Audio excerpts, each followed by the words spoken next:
flat floors.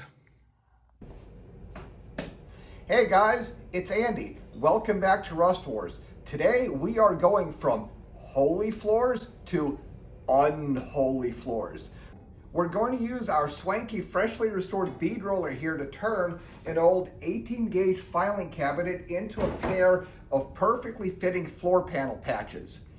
And then we weld them in, deal with the inevitable warpage, and finally end up with flat, unwarped floors ready to weld in these cross members next time. So let's get to it.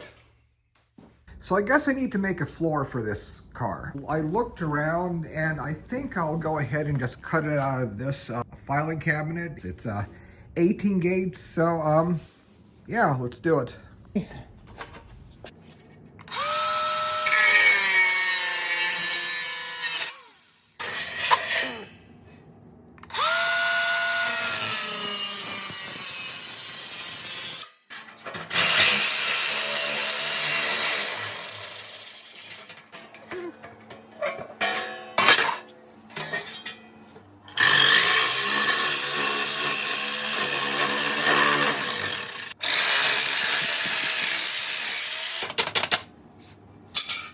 Now we got some 18 gauge.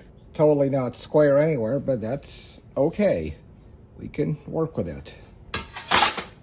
So one thing that we will notice about this floor is the factory floor panel has this rolled lip in there where it's a lap weld.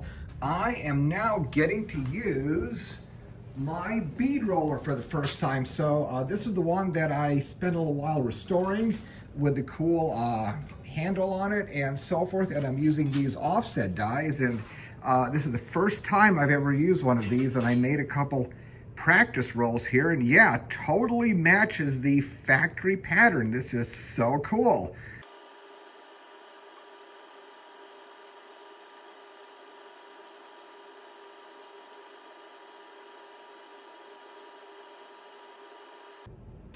Ha! Oh yeah, that is so cool. I like this. This is so cool. Looks like it had a little bit of a... Actually, no, it didn't warp. Okay. Huh. Now we can go get this thing trimmed in there. All right, so this hole here. So remember, like I said, the problem is this line here is not square with that, so I need to transfer the angle onto the new floor patch. So what I'll do here is I will line up the floor in here with the factory little seam thingy, like so. Take a ruler or something and stick that there on the rocker. Transfer that line to the floor, and that'll tell me where to cut, and then also tell me where I need to put the bend in. So I will rough cut it right about. Gave the edges a little clean up. So I measured that lip down there. That's a 22 millimeter lip.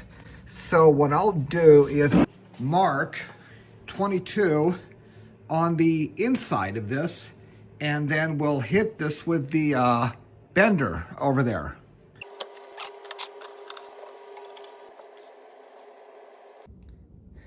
Okay then, it is bent. Yeah, that's getting there. All right, but I will mark that on the bottom there and then trim that so that it lies flat. Trim the thing so. Oh yeah, okay, so that just drops right in there. Take a look at it from the bottom. I'll go ahead, I'll mark this from underneath and then scribe it, and then we can go ahead and cut it.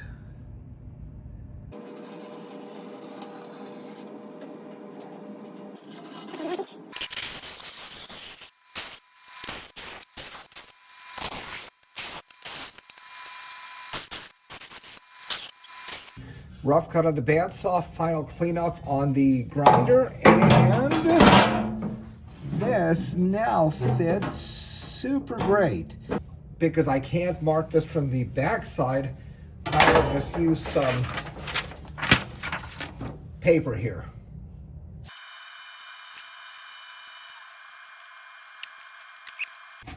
Okay, and then got these two marks, through those to here, and then we'll go and get this cut out, and I'll be right back. Let me put this here. Okay, that, yeah, fits great. Obvious where we have this big bend down. So yeah, we're gonna go and straighten this up here.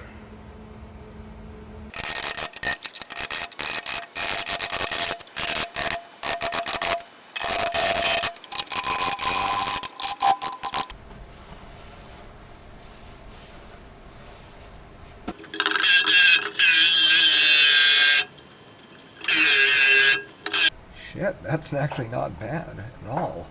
So it looks like the floor of these cars does have an intentional bend at the top of this frame rail. It looks like that continues here, and it's the same on the other side. So after a little bit of time of fiddling with the exact shape of this thing to deal with the fact that this floor does have a bit of a bend and it slopes down there, and getting the exact angle of this flange to go to the rocker correct, this now fits absolutely freaking perfect. So now I am ready to start drilling those holes and then start putting in the sheet metal screws there to clamp that tight, and then hopefully we should be ready to start welding this thing. So what I did here was, this has this series of these factory spot welds that I drilled out, and we can see each one has a little hole where the spot weld drilling thing went. So anyway, I put the plate on top, and a little marker, I marked holes in the top plate, and that's where I'm going to drill the bigger holes. So let's do it.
And here we are, all welded in.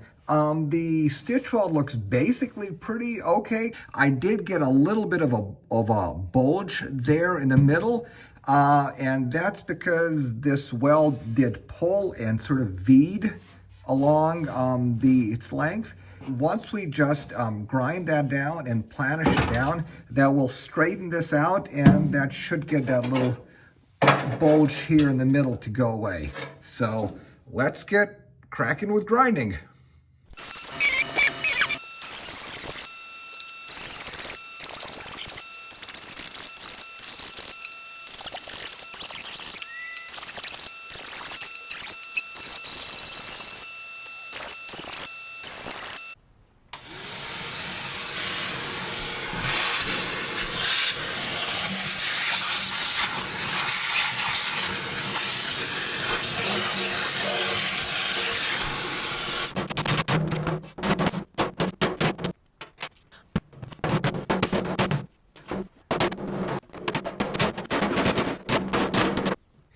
And we're over at the right-hand side. So this patch panel is all fitted just like the other side. So it's nice, perfectly level. And let's go ahead and get this side welded in.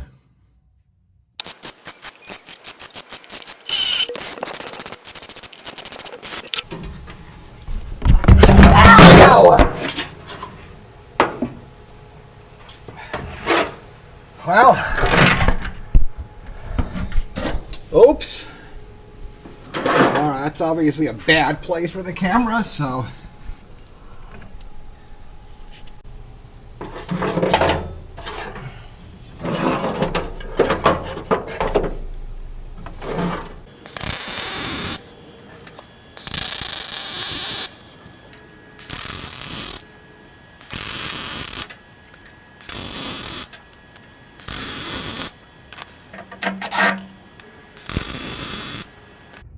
Okay, so we have the floor welded in on actually both sides.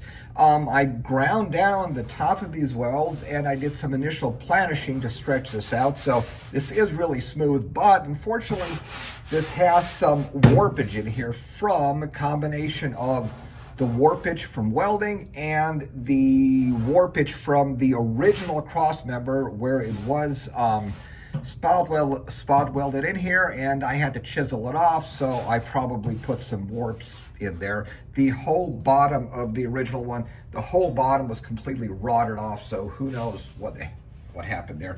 Anyway, so this is what it looks like with the new one fitted. We have a wobble, and where is this wobbling? Right there. There's a high, and there's a high.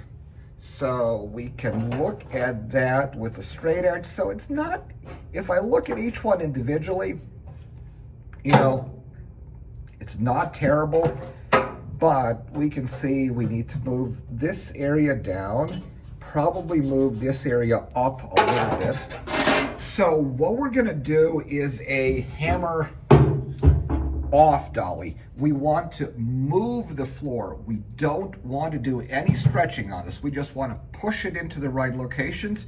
So I'm going to use this flat thing as a dolly, and we're going to try and do some displacement. So I'll get the camera set up, and then we'll do some hammering and see how far we can get to with this. I sort of mark these as high, low, high, low. So we're going to try and sort of work with this.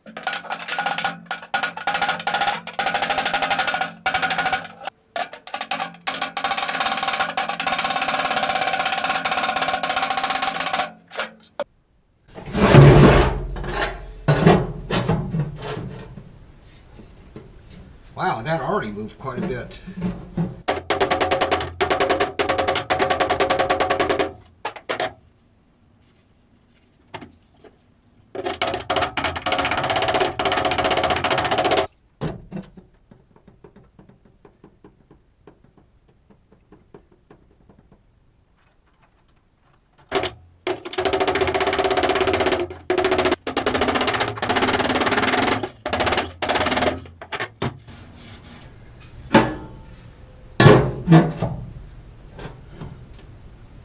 Wow, okay. That's freaking good.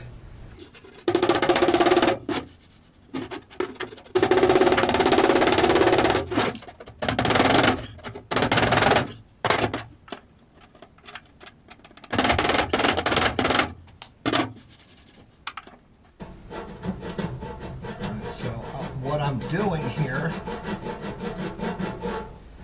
this is called hinging it. So I can see I have a high right here. So that's low and that's a high.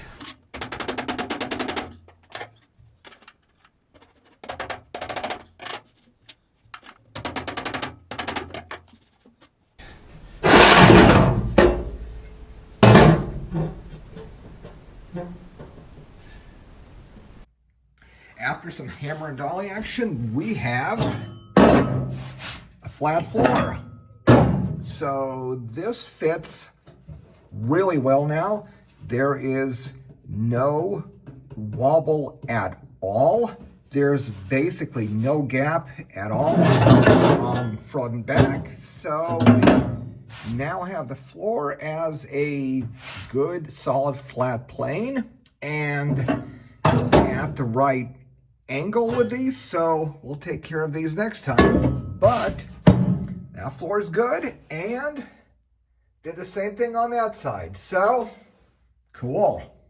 Okay then, now we have flat floors. Why did I do it in this sequence? Why did I put the floors in before the cross members? Well, that's the factory sequence. They put in the floors first, then the cross members, and furthermore, how this goes is you have the floors are sandwiched between the rocker panels and the cross members. So the floors have to go on first, then the cross members go on top. Next time, we're going to deal with these badly fitting cross members. We are going to stretch them out to the correct length with these little flange extenders. And we are going to put in a proper little offset lip here so that this butts up really nicely against the rocker and accounts for the floor thickness. And next time. Okay, so if you guys found this content entertaining, useful, or anything, give me a comment and give me a subscribe if you find it useful. And thanks for watching. See you next time.